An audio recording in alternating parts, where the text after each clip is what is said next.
everybody and welcome to this video. As you can see from the title, it's all about purpose, how I found my purpose and why I thought it's necessary that we all find it and know what it's about, be aligned with it, get it, and like myself, be on the journey with our purpose in life. So I'm going to talk about that and why, and end up with 3 points that I think really helped me and I feel will help you and continue to help, because it continues to help me all the way through this whole thing. So think about the last time that you watched something or you attended a show, or you ate someone's food, or you listened to someone teach, lecture, speak, or you watched someone do something that you felt, this is extraordinary, it's above the ordinary, this is amazing. Whatever they were doing seemed to touch you on the inside. So not just it touched you from the inside, you know, it moved you, it made you think, wow, you are an incredible person. Straight to the root that people oftentimes think we're dealing in hate. We are oppressed. We are exploited. We are downtrodden. We are denied not only civil rights, but even human rights. So the only way we're going to get some of this oppression and exploitation away from us or aside from us is come together against the common enemy. Wow, what is this? I can probably bet that that person is in their purpose, or walking in it, or doing what they're called on this earth to do. This is more than just a job. This is more than just that. Although in your job you can be in your purpose, but this is beyond all of that. Let's sort of go through a few terms first of all, so that we know, we have a level understanding in this video. So job is what you go to do Monday to Friday. It pays the bills. That's that. Nothing wrong with that. And I am fully aware that your career or your job can also be your purpose as well. So I'm aware of that. But for term's sake, let's just keep it as something you just get paid to do. So your gifting, what's that? What's a gift? A gifting. That's the next thing. So that is that thing that you find yourself able to do with ease, but it's above natural. It's not hard for you to do. It's not something that's like takes effort, so much effort out of you like it does for the next person. But anyway, whatever that comes naturally to you is a natural thing that you just found yourself able to do, and it's above average. That's a gift, and somebody can have more than one gift, but it's always one of them that takes them into their purpose. Yeah. So I think the other gifts, they serve whilst they grow in all your life, but there's always one or two that opens the door for you into your purpose and into your calling, because you start getting calls for that thing. And some people are called for the neighborhood, some people are called for just a community or their community, and that's great, nothing wrong with that. Some people are called for cities, nations, and some people are called for the world. You can be a good lawyer. That could be your talent. Yeah. But your gift is something. See, your talent will allow you to have a wonderful career. But this is what I've learned. Your career is what you paid for. Your calling is what you made for. Your calling is tied directly to your gift. Yeah. So that kind of alludes to why I think it's important for us to be in our purpose and our calling, because your purpose is a gifting that's fueled by passion, fueled by hard work, fueled by opportunities, and an opportunity to do something, but it's for the greater good. It's for the community. It makes up part of the ecosystem of this planet Earth that we draw from that enriches our lives. That's why I think it's important, because we're all enriched by a book we've read. We're all enriched by people who took the step to, apply themselves to their purpose and just go for it. We can vote and we can go places because someone didn't go to pick a degree course in how to fight for rights. They just found themselves in their corner because they're gifted, been able to speak, pull people together, and they're doing that, and in so doing, we're able to draw from it, not just now, for years to come. And that's essentially what I'm reminded by each time. It's not money, it's not all that kind of thing. Money will come, and I do understand that your career could be your calling, your purpose, like I've mentioned, but you're not driven by money. You're driven by a cause. You're driven by something else that's and that's more natural. And I really feel that if that's truly the intent and truly the reason why you're in that, it's so much more richer. It's what money can't even buy. It lasts for years to come, and it's just perfect. It's great. That's what it's about. Yeah. So that's purpose. So what's mine? I will say what it is, and then go into the whole story of how I got to this point, because I'm still journeying in my purpose at the moment. So mine is two-pronged. So by that I mean it's a spiritual side and there's a natural side, even though they're all sometimes intertwined in one, but there actually is, like, it's two-pronged. So on the natural side, and my natural side, your regular day-to-day how it is, I'm meant to share and help people in the area of business and in the area of just bettering their lives. Not that I have it all figured out, because I don't, but I happen to have a lot poured into me at this level, and every level I get to, every level I progress to, I will begin to share. Some people, like I said, you're called to talk to big businesses and stuff, but for me, I know that mine is to help those who need to get started, who might not have the resources or just don't even know how to do it. What I've been given, I can give back. I can help, whether it's just through producing video content, or just through people getting in contact with me somehow. That's naturally happened, and that's something I would say that in terms of trying to figure out for you, what is this? What are you naturally being called for? What are you naturally known for? What can you naturally, like I said, do with ease? What is pulling you and drawing you in your community or around you? Or what do you feel like, what is pulling and drawing you that just won't seem to let find yourself in this whole new kind of thing where you're having to give and share and help people who really take what you've given them, take it, really receive it well, and you see it impacting their life. So that's on the spiritual side. For me, it's about, again, pouring out what's been given to me. So what I've gained in the secret place, what has been deposited into my life by way of anointing, is you pour that out through discussion, through prayers, or through song, mostly through song. Get people to the point where they're at peace, they're at a point of, they feel like they can be delivered. They connect with God in that arena, and God becomes so much more real for them. They are impacted inside. It's a healing job. It's an inner thing. And through my voice, through discussion, through prayer, it brings people to that point. So that's that. So like I said, I didn't know about that, and I'm on a journey.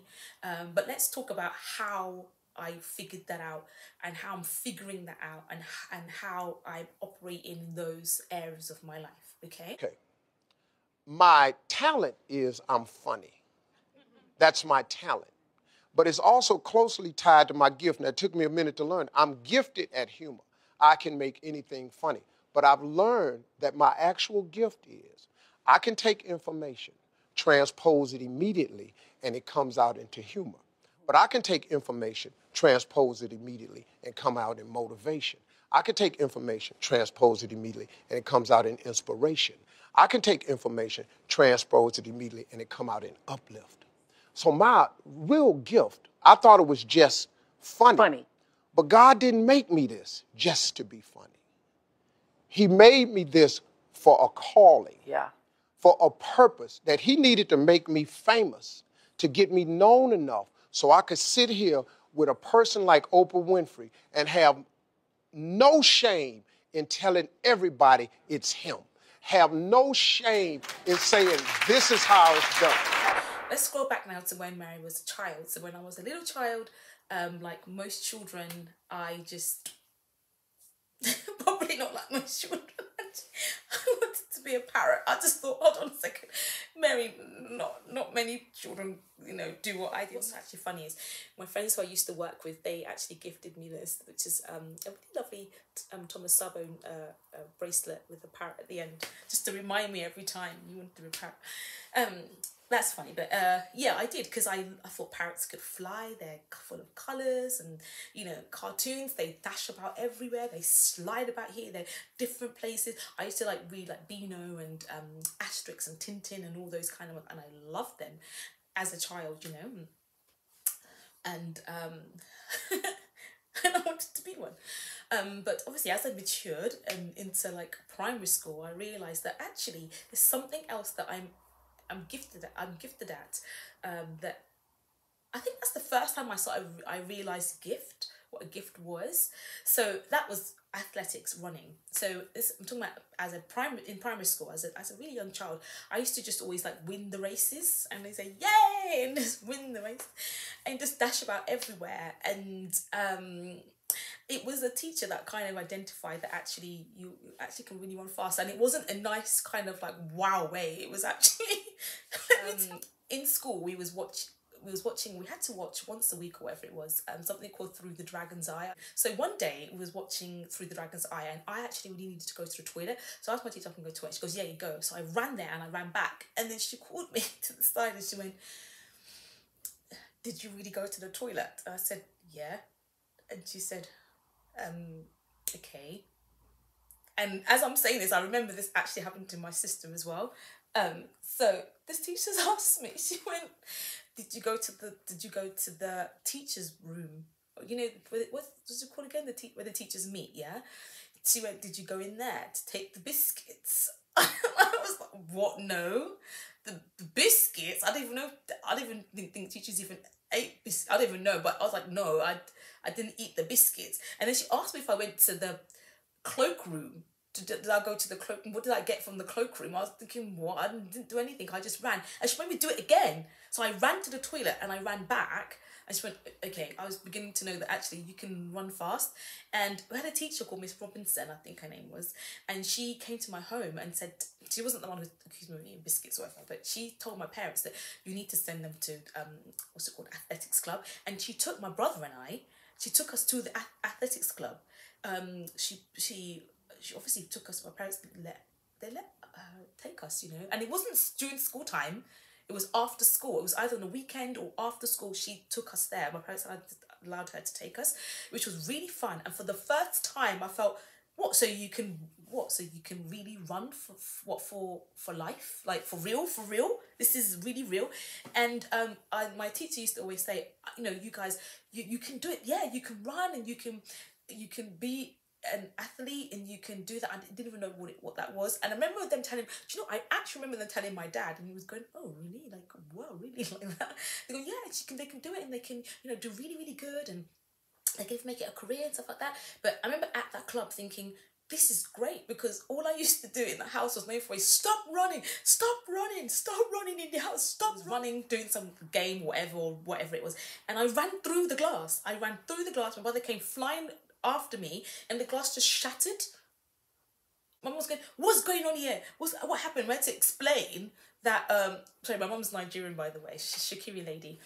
So that's why I put on the accents, and that's why I do every now and then. So my mum was always saying to me, what's going on here? And what do you mean that you ran through the glass? How did you bash it? How did you bash the glass? How did you bash the glass? What I said that to say was, me running around the house, to start running around the house, actually became a real thing. I was beginning to run for the borough, our school, and things like that, and it was so fun.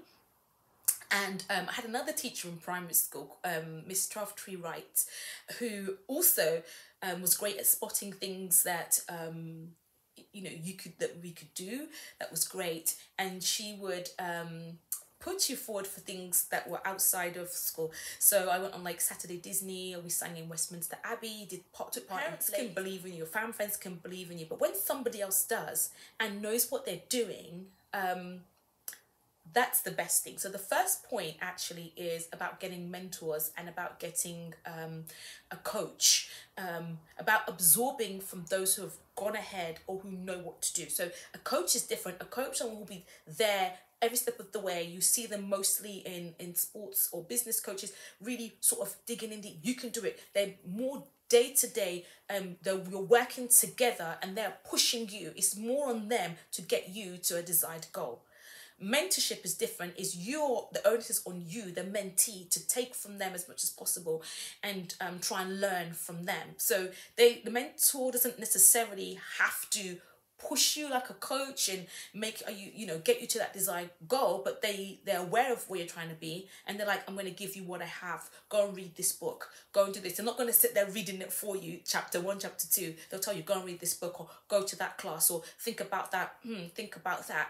The onus is on you then to absorb as much as a mentee on what it is. So I think it's very important that whatever you're feeling called to do, whoever is inspiring you, find a way of following them or looking at the material, looking at others who have gone before, and I say before as in behind, who have probably obviously not around, who have retired.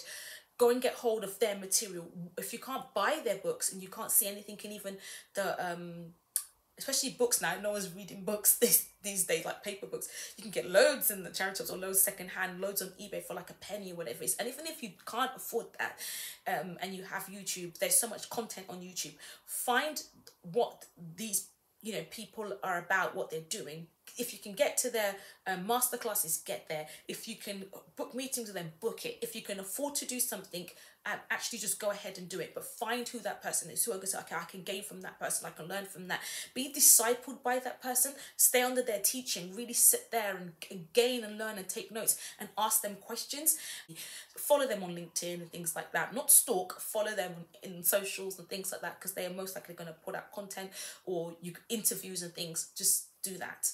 So obviously from when I got to secondary school, I thought I was going to be GB 200 meters sports person, till I did one race and there was just a gut feeling that I wasn't going to do it anymore. So I went to college, did media, psychology, sociology, and it was not until I got to do my degree that I was like, I better be serious. Like, Mary, what are you going to do in life? And and my dad was like, why don't you just be get into media by way of advertising and things like that. You can use the psychology and you can use your media, your creative side, and really do that. So at university I picked media arts and psychology. That was great. I felt, oh, this is good. This is another path that I can go down in terms of my career and things, and I loved it, and that's nice. There's nothing wrong in loving your career, by the way. Something happened like 2 months into the course. The psychology and the media clashed, so I had to pick one. And I liked media because I thought because it's creative, you get to use the creative side. And reluctantly and with much regret, I dropped psychology, but I picked education and employment, which is essentially business and education. But what was interesting is I was really good in that subject. I was excelling to the point that my personal tutor said, you need to major in this. Like, don't major in media like you want to. Like, you're getting good grades even though you're getting all your marks like deducted. And so I went to St Mary's University in Twickenham, and I was always late, even though I lived like 25 minutes away. I was always late. Last project that I did for education and employment was, like I said, that coding, where you have to have your own business and you have to really launch it online. I'm doing this coding now. I code my website and I launched this this business. And my lecturer there, and he came to me, was like, Mary, this is so good. It looks really good. You should really do it in real life. You should contact these people, show them the website and tell them that that's what you want to do and just run with it. You would really make a great money off something that you actually don't even own. And he would always say things like, do it and it'll be great. And if you want funding, you can do something called the Prince's Trust and they can get funding for you and stuff like that. And I was thinking, oh, that's interesting, that's good. But then something happened. That lecturer, he passed away. What he had done was enough for me. He'd dropped a seed inside of me. It was that pivotal moment that I'm talking about that really opened me to the world. And that's why I say it's so important to have people in your lives who are supportive of what you want to do. I understand that people can have partners who are not supportive, don't get it, they're trying to deter you away and stifle it and control it. I've been there, so I know what I'm talking about. But get people around you. Join the communities of what you love. You'll get support and love from them. You know, it's just join it online, whatever it is, and that will hopefully give you the support you need to, you can fly and do what you need to do. So at this point, I thought, oh man, that's the end of it type thing. But after that, I thought, no, I'm gonna do what he said. I'm gonna start a new business and code and do my own website, stuff like that. So I applied to the Prince's Trust and I got selected. So I got selected for the Prince's Trust thing, and they assign you a rep. So now this person was more of a what I would say a rep, a coach. So this is a coach now who is going to be day to day helping us and helping me get the business to an idea. It was just myself there, and he will get to a position where it's ready for the funding to be released, and then we'll continue like that. So I was so excited. I was thinking, oh my God, I really am going to do this. This is it for me. I had the degree being poured into me and people around in business and that, but this time now I had a personal one-on-one, and it was great. He taught me about ownership in a different way. Like, you can own your own product, because yes, it's great to make money off other people's things, but when you have your own, you're in more control and you actually have more money. So he taught me loads of stuff, so much stuff that I still use to this very day. And then what happened next? So yeah, it was business all ready now to get the funding released, and he said, oh, there's one meeting we all have to go to, just like a general meeting, and after that I'll go straight to the funding one, and then we can get going. So I remember being at work or wherever I was, just sitting there waiting for his call. So off he goes now, and then he calls me and he says, Mary, something's happened. The directive's changed. Now you can't be educated up to degree level. It's like, oh man. After I found out that I couldn't be backed by the Prince's Trust, I just took the other side of my degree, which is going to HR, and eventually became a senior project manager. But I went on with that, and I think I was happy with it. I really loved what I was doing in the area of employee engagement. I thoroughly loved that till this very day. But alongside that, I was starting to ask questions, because obviously I was maturing now, and I knew that actually there's more to life than just all of this. That now I'm in the career and doing what they said you should go and do. They said go out and buy a house, go and do this, build your career, do it all. And then you start thinking, hold on a minute, there's more to life than all of this. And that brings my number 2 point. Patience. Look, listen, this whole thing about knowing your purpose, about living it out, it's going to require a lot of patience, because nothing happens overnight all the time. It really doesn't. So I'm starting to ask questions in life now, and someone once told me, when you start asking questions, are you ready for the answer? Because what can be part of that whole patience process is, are you actually ready for the answer? So what did I mean by that? When you start to ask questions like, why am I really here? What's people actually calling me for? Do I really want to do this? Am I supposed to do this? Oh, I'm good at this. Is it that thing? Or what's life, and why should I why do I feel an obligation to contribute to society? And what's all that about? You're going to start getting answers if you dig deep enough, if you're consistent with the questions you're asking. And for me, I'm not saying that everyone has to go through this to get to fulfill their purpose, but for me, I started to go deeper in my spiritual side, and I never knew, this is someone who wants to be a cartoon and run around and do all that kind of thing, I never knew that I can get spiritually deep.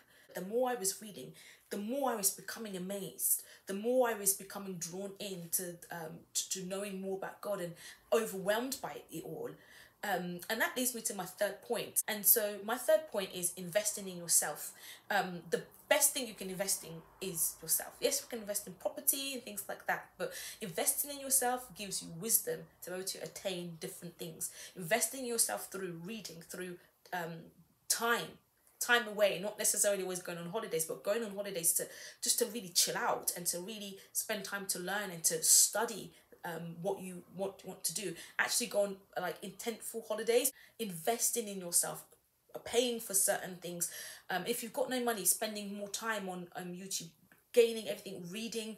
And I was on the spiritual side. I mentioned obviously my purpose is two-pronged.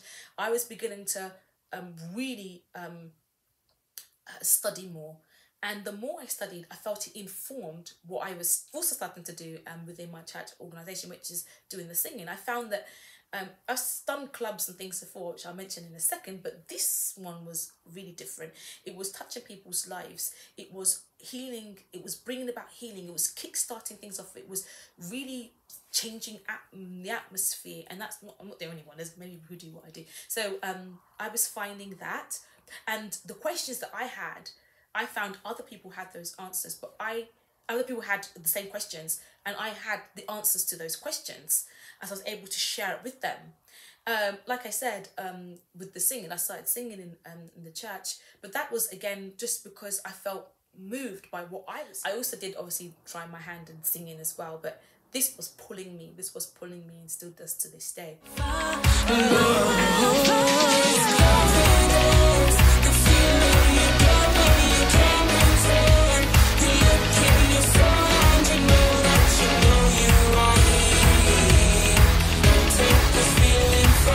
That's the third point, investing in yourself and really learning and things.